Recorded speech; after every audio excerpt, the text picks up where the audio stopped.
बिस्मिल्लाहिर्रहमानिर्रहीम। अस्सलाम वालेकुम। 10th क्लास कैसे हैं स्टूडेंट्स? मैं उम्मीद करती हूँ सब ठीक होंगे और अपना अच्छे से पढ़ रहे होंगे। हम पढ़ रहे थे उर्दू अदब में ईद उल फितर।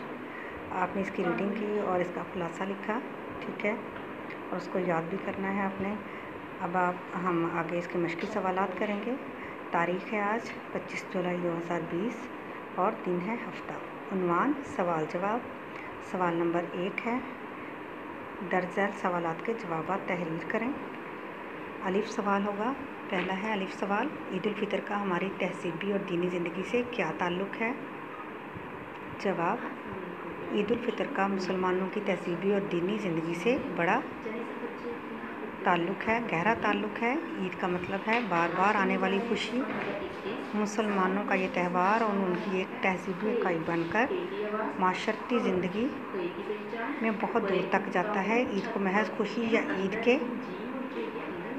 चाँद को महज साल में एक बार झलक दिखलाकर गायब हो जाने के हवाले से देखने की बजाय उसे मुसलमानों की तहसीबी और फ़िक्री ज़िंदगी के वसी तर्ज जुग़राफ़िये से मिला दिया गया है, ठीक है।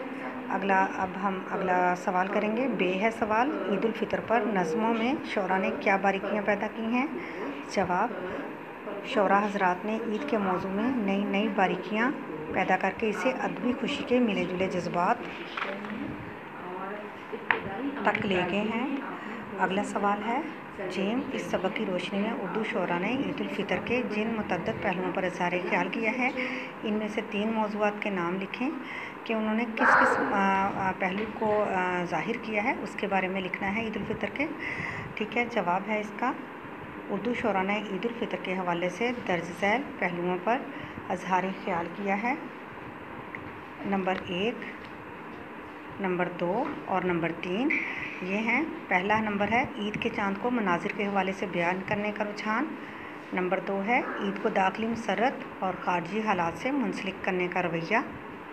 नंबर 3 है हलाल ईद को मिली अज़ाइम की अलामत, मिलत के अरूज व ज़वाल की अलामत और तहज़ीबी और तमद्दनी ज़िंदगी के असास के तौर पर कबूल करने का रुझान, ठीक है बेटे। आज के हमारे ये 3 क्वेश्चन हैं। ये ज़रा लॉन्ग थे, इस वजह से आपको आज 3 दिए गए हैं। इनको आपने अच्छे से याद करना है, समझना है और फिर इसको अपनी कॉपी पे लिखना है, ठीक है। ओके, अल्लाह हाफ़िज़।